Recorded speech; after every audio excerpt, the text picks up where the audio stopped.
नमस्कार विद्यार्थी मित्रो, आज आपण BA द्वितीय वर्षातील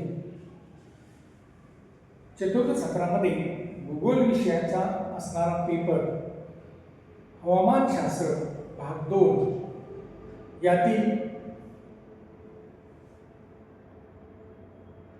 आर्द्रता या प्रकरणाचा विचार करत आहोत. मित्र मागील काळात आपण आर्द्रता म्हणजे काय हे पाहत असताना आपण आर्द्रतेची व्याख्या, त्यानंतर आर्द्रतेचे प्रकार, त्यामध्ये मग निरपेक्ष आर्द्रता, विशिष्ट आर्द्रता आणि सापेक्ष आर्द्रता हे मागील तासामध्ये या ठिकाणी बघितलेलं आहे. मित्रांनो, आजच्या तासामध्ये आपल्याला सापेक्ष आर्द्रतेच्या संदर्भात या ठिकाणी बघायचं आहे. आज आपल्याला बघायचं आहे की सापेक्ष आर्द्रतेचे प्रकार,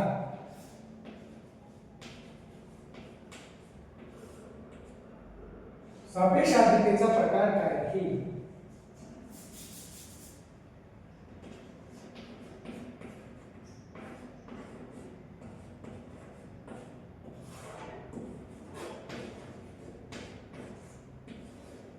हे आजच्या तासाला आपल्याला बघायचं आहे. मित्रांनो, हे बघत असताना या ठिकाणी मागील तासामध्ये आपण बघितलं की सापेक्ष आर्द्रता म्हणजे काय, तर विशिष्ट आकारमानाच्या व तापमानाच्या हवेतील बाष्पाचे प्रमाण म्हणजेच निरपेक्ष आर्द्रता व त्याच तापमानाच्या आकारमानाच्या हवेची बाष्पधारण शक्ती यांच्या गुणोत्तरास आपण सापेक्ष आर्द्रता असं म्हणतो. आणि मग आपण बघितलं की बाष्प धारण शक्तीच्या संदर्भामध्ये या ठिकाणी बघितलं होतं आणि बाष्प संपृक्त हवा ही 100% सापेक्ष आर्द्रता आहे असं पकडल्यास त्याला आपण 100 ने गुणतो. आणि म्हणूनच आपण असं म्हणतो की बाष्प संपृक्त हवेची आर्द्रता ही 100% आहे. म्हणून मग सापेक्ष आर्द्रता देखील या ठिकाणी 100%च्या अनुषंगाने या ठिकाणी काढल्या जाते. आणि मित्र, अशा पद्धतीने आपण मागील तासामध्ये सापेक्ष आर्द्रतेच्या संदर्भामध्ये बघितलेलं आहे. आज आपल्याला बघायचंय ते म्हणजे सापेक्ष आर्द्रतेचे प्रकार. त्यामध्ये पहिला प्रकार आहे महासागरीय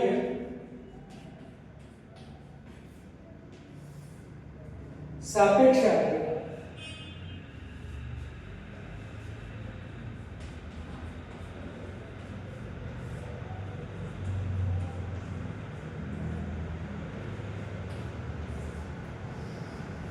मित्र, आपण ज्यावेळेस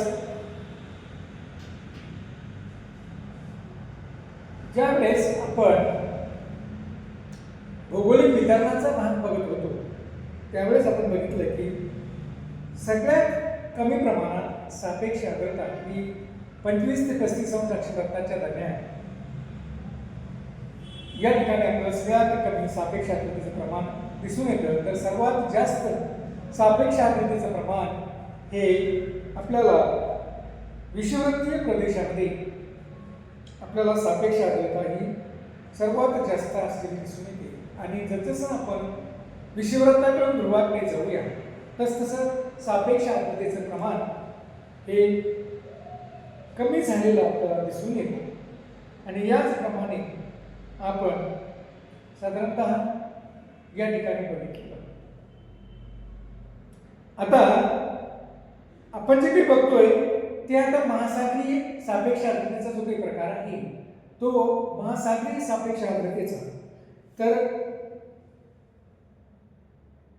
महासागराच्या वर तापमानामध्ये फारसा फरक आपल्याला आढळत नाही, कारण जल किंवा पाणी, महासागरामध्ये असणारं पाणी हे द्रव स्वरूपामध्ये आहे. आणि द्रव स्वरूपामध्ये असल्यामुळं याला एकतर तापण्यासाठी उशीर लागतो आणि तापलं की थंड होण्यासाठी सुद्धा उशीर लागतो.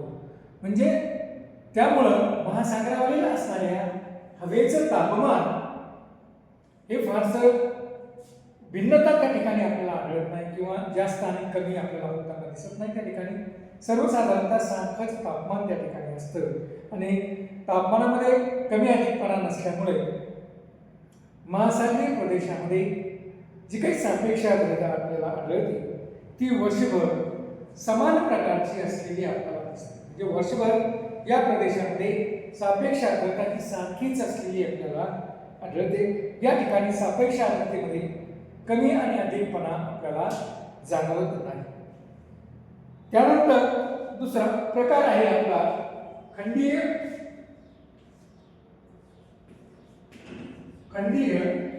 सापेक्ष आर्द्रता.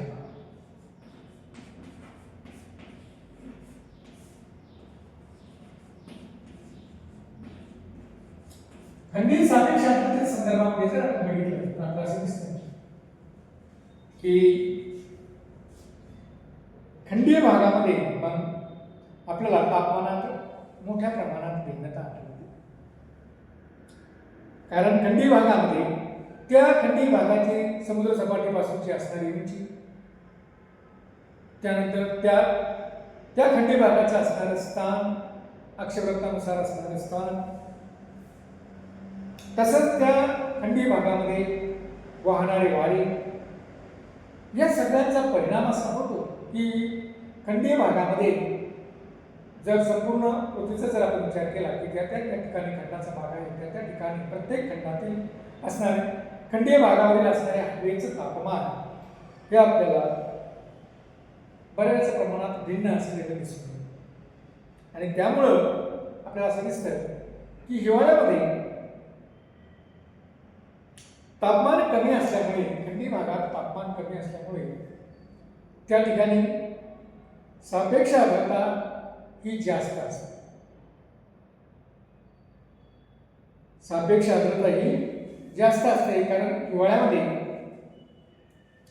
तापमान हे कमी असतं आणि तापमान कमी असल्यामुळे त्या भागाची सापेक्ष आर्द्रता ही आपल्याला कमी आढळते. सापेक्ष आर्द्रता ही जास्त आढळते. तर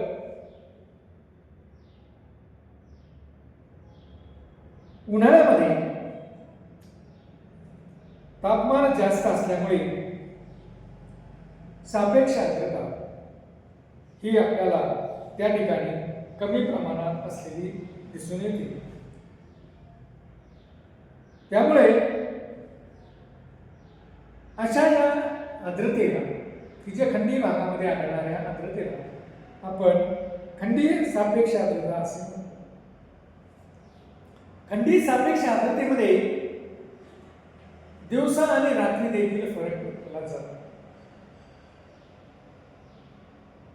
खंडीय सापेक्ष आर्द्रतेत दिवसा कमी तर रात्री सापेक्ष आर्द्रता ही आपल्याला जास्त दिसून येते. म्हणजे तर महासागरीय जी काही सापेक्ष आर्द्रता आहे यामध्ये वर्षभरामध्ये फरक पडत नाही आणि जास्त फरक पडत नाही आणि दिवसा व रात्री देखील या महासागरीय सापेक्ष आर्द्रतेमध्ये फारसा फरक आपल्याला पडलेला दिसत नाही. त्यामुळे जर आपण बघितलं की महासागरीय आणि खंडीय सापेक्ष आर्द्रता या दोन्ही ठिकाणी भिन्न स्वरूपाची सापेक्ष आर्द्रता आपल्याला आढळते. म्हणून महासागरावरील असणारी सापेक्ष आर्द्रता हा एक त्याचा प्रकार आहे. सापेक्ष आर्द्रता आणि खंडीय भागातील असणारी सापेक्ष आर्द्रता हा देखील दुसरा प्रकार या ठिकाणी आपल्याला दिसून येतो. तर मित्रांनो, अशा पद्धतीनं आपण सापेक्ष आर्द्रतेच्या संदर्भामध्ये आजच्या तासामध्ये बघितलं. मित्रांनो, याच पद्धतीनं पुढे अजून एक संकल्पना आपल्याला या ठिकाणी बघायची आहे आणि ती म्हणजे सांद्रीभवन, कंडेन्सेशन.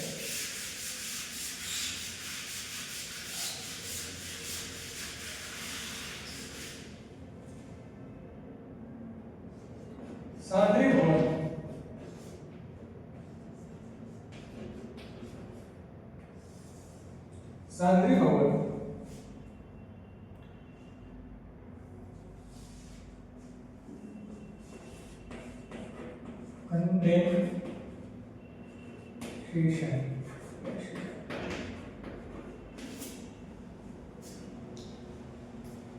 सांद्रीभवन किंवा कंडेन्सेशन म्हणजे काय, तर हवेतील अतिरिक्त बाष्पाचे रूपांतर पाण्यात होण्याच्या क्रियेला सांद्रीभवन असं म्हटलं जातं. म्हणजेच काय, तर आपल्याला माहित आहे की प्रत्येक हवेची तिच्या आकारमानानुसार व तापमानानुसार एक विशिष्ट अशा प्रकारची बाष्पधारण शक्ती असते. त्या बाष्पधारण शक्तीपर्यंतच ती हवा स्वतःमध्ये बाष्प सामावून घेते आणि जर त्याहीपेक्षा जास्त बाष्प त्या हवेमध्ये येत असेल तर ती ते बाष्प स्वतःमध्ये सामावून घेऊ शकत नाही. म्हणजे त्याचं रूपांतर पुढे पाण्यामध्ये किंवा हिमकणांमध्ये झालेलं आपल्याला दिसून येतं. तर अशा प्रकारची जी काही प्रक्रिया घडते तिला आपण सांद्रीभवन असं म्हणतो. सांद्रीभवनाची परत एक आपल्याला अशी व्याख्या करता येईल की वायुरूप पदार्थाचे म्हणजे वायुरूप पदार्थ म्हणजे कोणता, बाष्प, या पदार्थाचे द्रवरूप पदार्थामध्ये म्हणजे पाणी रूपांतर करण्याच्या प्रक्रियेला सांद्रीभवन असं म्हणतात. बघा, द्रव अवस्थेमध्ये परिवर्तन करण्याच्या प्रक्रियेला वायुरूप अवस्थेतील पदार्थाला द्रवरूप अवस्थेतील पदार्थामध्ये रूपांतर करण्याच्या प्रक्रियेला आपण या ठिकाणी सांद्रीभवन असं या ठिकाणी म्हणत असतो. आणि मित्रहो, अशा पद्धतीनं ही सांद्रीभवनाची प्रक्रिया या ठिकाणी आपल्याला दिसून येते. येणाऱ्या तासामध्ये सांद्रीभवन काय आहे हे आपण या ठिकाणी बघूया. धन्यवाद.